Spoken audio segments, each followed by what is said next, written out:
Faktorët që ndikojnë te infertiliteti i meshkujve, pra kur burri nuk mund të bëjë fëmijë, janë të shumëllojshëm, nga ata gjenetik deri te mënyra e jetesës, tregon andrologu Mentor Spahiu. Duke filluar prej faktorëve gjenetik, mënyra e jeturit edhe të ushqyerit e sotshme, çrregullimet hormonale, varikocela ose zgjanimi i venave në testis, infeksionet seksualisht transmetueshme, ekspozimi në substanca toksike, do të thotë substanca të cilat dëmtojnë punën e testisit. Këtu më shumë ti mendohet në produktet të plastikës që janë faktikisht nën produkti naftës. Faktorë të tjerë që ndikojnë te fertiliteti janë edhe ushqimi, aktiviteti fizik, duanpirja dhe lëndët narkotike, konfirmon andrologu Spahiu.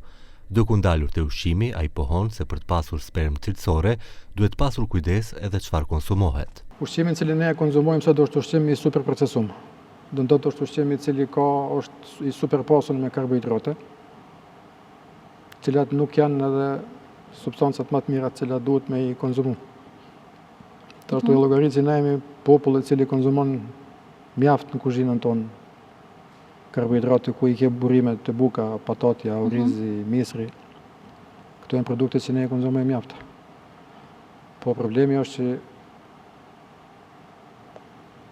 kur procesohet disa herë, edhe ushqimin e humb kalitetin cilën është dashur me e pas.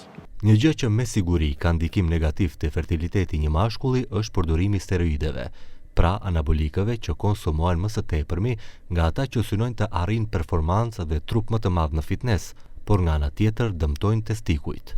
Kur merr substanca të tilla te testisin e ke qetë në pushim, ai nuk punon. Sepse informata që cilën e ka marrë, ai thotë që okay, paska testosteron sot dush, edhe ai nuk punon.